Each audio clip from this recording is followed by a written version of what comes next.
say something like, let's collaborate. I just feel like Charlotte is like right there. It is. It's like right there, but like we on the come up for real. But we've been on the come up. We supposed to be there. We've been saying that for a long ass time. We on the come up. We on the come up. But for real, like, but it's just really, I'm big on Charlotte music, but I just don't like to work together. They don't like to work. I mean, I just feel like that about most people in the city. They don't like, once a person gets a little bit of fame or status, they feel like they Hollywood. A lot of people go Hollywood quick as fuck, and they never left the city. Right. And then if they do, they go to Miami or they Atlanta. Right. A weekend trip. Now I'm not talking about that. I went there. I'm saying they went there for a weekend. But a lot of people get 500 followers and feel like they are doing something. Yeah. Like a lot of these people, I reach out to, and I'm just like, you trying to get, what exposure for something you're trying to do, and here I come trying to talk to you, and like all of a sudden you feel like you too good for this. you too good for this. I'm like, okay, pump your brakes like a little bit, dog. Exactly. Like, we helping each other. Like, we are helping each other. I'm getting this interview and you're getting this interview at the same time. Because honestly, I don't know anybody who's talking about you. Like, exactly. You're not on the radio, and people fail to realize it's so crazy. Dang, that's crazy that we talked about that. Crazy stories at Power 98. People always think they can just get their music. Like, they get mad at No Limit. And I'm like, why y'all not playing my music? Right. They don't even know who's over the music. It's a music director in the radio station. Like, exactly. I mean, which I tell you before, and I said the same thing to him before coming here, I didn't know that. Yeah. That was one of the reasons I came here, because I'm like, I want to be that person. I didn't know that either. So, right, because that's not something. Right. You would think that the radio personality has that type of control. Exactly. But, in most cases they don't, I've heard of, I'm sure, a person like No Limit has some type of control like that, but he's been doing the shit for fucking 20 years. But he do have the next big thing on Tuesdays, like, and they do feature artists like at 9:30 every night. So it's like, I mean, you have to send your music, you have to put in the work, and when you send music, don't send bullshit. Right. Send like something everybody can vibe to. You hear what's on the radio, like, send something good. Yeah, that's what you're competing with. You're not competing. I feel like a lot of people, and see, that's a problem that that even ties into what we were just saying about Charlotte. Like, we not in competition with each other. Right. We all trying to get to the same spot. Right. Like, we should be competing. Like, when we live here, we should be feeling like, okay, we're competing with Drake and Taylor Swift, people at the top. Like, exactly. I'm not fucking competing with Joe Schmo. Like, if anything, I want me and Joe Schmo to go, what I'm saying? Like, let's help each other to knock out, this person. Right. And so then we both can live. But I mean, it's so competitive for nothing. For nothing. Still in the same city. And people still not talking about you. Whereas, like, if you would work together, things would just be so much easier. But I mean, a lot of people who listened to my No Limit episode, they felt like, I mean, a lot of people have a problem with Power 98. They do, and they have a problem with Power 98. Every time I say I'm an intern from Power 98, they just start going in, like, and I be like, for what though? Like, Power 98 to me is the best radio station in Charlotte, and I don't know if it's because I've been listening to it forever, but it's like, what's so different? Well, the morning show is. I will say that I don't listen to it no other time. I just listen to the morning show. The morning show. I think like, say for instance, like radio stations. If you're the number one radio hip hop and R&B station in another market, you probably have some type of summer festival. You probably have, what I'm saying, some kind of like cash giveaways. Those types of things are happening. Whereas at Power 98, they don't happen that often. But I don't feel like Power 98 is saying like, oh, we're not going to do the shit. They're probably thinking in their mind, well, we're not going to do the shit because ain't nobody going to come. Because that's how shit in Charlotte goes. Like, true. They'll sit around and fucking bitch all day about there not being a festival. But if Power 98 announced the lineup tomorrow, oh, the tickets too high. Tickets too high. That. Right. So now you want to complain. That's exactly what would happen. And that's why they don't do the shit, because they gonna have tons of motherfuckers that they got to pay come here and then not get the response because people be bullshitting. They don't really, they just want to complain. They don't really want to, partake and impact and interact with the community. Unless you there's a certain crowd, right. You ever been to a bodega? Nah. Okay. Elaborate. Well, and when I say bodega, I don't mean like, a boot, with them places in New York or whatever. The little stores or whatever. Yeah. I know. There's some guys who used to do something called bodega. And I mean, it got a generous turnout because, they involved the cool kids. Mm-hmm. Like, there were several cool kids who were involved in it. And I mean, and it was successful from what I hear. I think it was successful. They don't do it anymore. I don't know why. But I just feel like, that was something, these are people who felt like, okay, there's no summer festival. Right. So, they were providing something like a summer festival. There was, it was like a arts, music, something enclosed. I think it was like AMSC, and it was like arts, music, something in clothing. But and there'll be rappers and people selling things and stuff like that. But I just feel like even from those type of events, I mean, it was something to talk about, right? But I mean, it wasn't something that flourished because the support was mostly for the people having the event. And not for it, none of that support spilled over to the individual acts and the people that were there. So the vendors, if you want to call them, they essentially they drop out, right? Because it's like what's the point? I'm gonna come to this. I'm gonna come here. Yeah, it's cool or whatever, but I ain't getting no money. I'm speculating.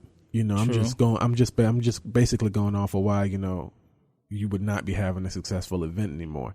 But I feel like that's why the radio doesn't do it. Mm-hmm. Because if you think about it, KISS 95.1, 96.9, whatever, them other stations, the white people, they got, Kissmas and, Wiener Roast, and they got events, right? Quarterly, even monthly, even for a good stretch, especially during the summer. And that's because, when they do those things, they come out in droves. True. They come out. Hell, you can't even get them to come to something free. Right. White people, they just like to party. They do. So it's like they just like to function. Yeah. They just like to to hang out. And have fun. Most of them, do work a job they hate, but they got exposable income, right, and they want to cut loose. So they do. But like, with us, it's just like, I'm just so opposed to supporting you for some reason. True. So I don't know, man. But eventually, though, I think we will. The vibe in the city is somewhat melancholy since we did lose that All-Star game, and now they're about to play said All-Star game in New Orleans. I'm mad. I'm a little salty because like, how y'all just gonna do us like that? Like, how you just at the beginning of the year, we had it right. At the end of the year, we lost it. We lost it. Like, what's his name? Pat McCrory. You should have known then. You should have had your bags packed then.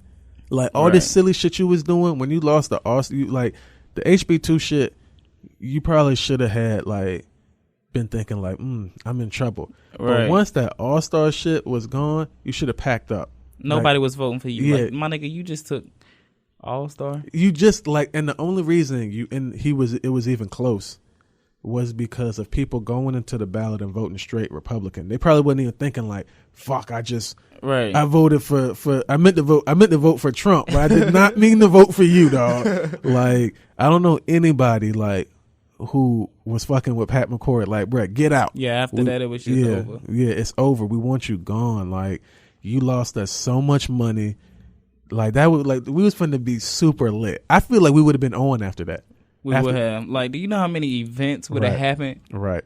We would have been on TV. We would have been on national television for like 4 days straight. Exactly. 4 days straight. People just showing the city, showing that skyline,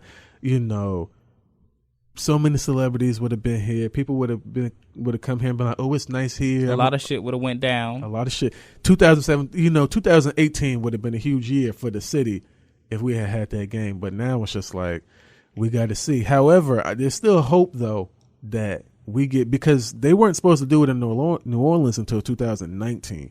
Oh, they might look out. They might. So we're hoping that we get a switch. Right. Not like it's just gone forever, but y'all take these 2 additional years and figure it out. Yeah, figure y'all shit out. Like, figure y'all shit out. And then in 2019, so that would be cool, because then because the city would be even more lit, because we'd have the All-Star game in like 2019, and then 2020, that would be the year things start bubbling. That's an election year. Kanye running for president in 2020. I'm still not voting for him. Shit, I'm running for president in 2020. I wouldn't even vote for you. Just let you know that right now. Damn. Because I don't know what the hell you gonna do. The only one thing I'm gonna do is just legalize marijuana. Well, I'm voting for you, D. That's all I need. Right? That's all I need too. Really, somebody else can do everything else. But that's all I care about, is just, freeing people who enjoy ganja from, criminal persecution, number one, and just making it accessible. Like, I mean, these places in other, like how it is in Colorado, California, Oregon, it should be like that everywhere. And they don't, like, y'all missing out on so much money. People always whining about not having no money. Exactly. You want money? You want money, bruh? Legalize marijuana. Legalize marijuana, and you will get so much money. Like, I know so many people in the hood who are millionaires. Exactly. They millionaires. But y'all just don't know, because they can't even pay their taxes. Right. You don't know, but they are millionaires, bro. Millionaires. You know what I'm saying? Real. So, like, if I'm the government, you could have that money.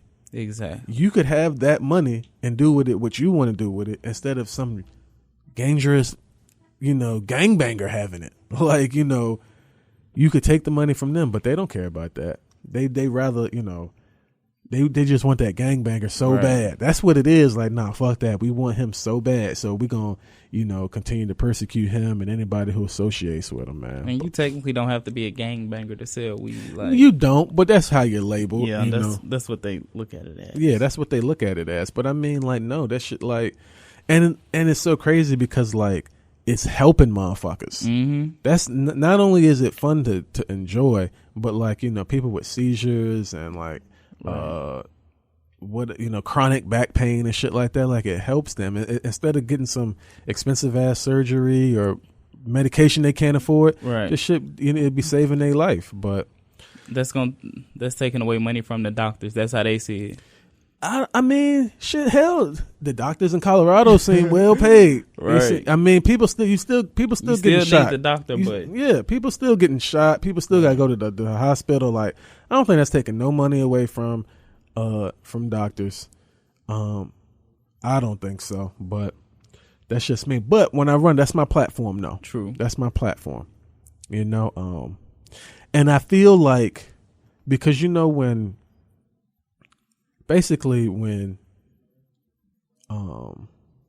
like black people got the right to, when they did like the civil rights movement was paired with women's suffrage. Mm-hmm. So it wasn't just, that's why like both of those groups were very successful, was because they had an additional group of people there with them. So to join on with them. So that's like even more people. Exactly. It's like, hey, we just want to be treated equally.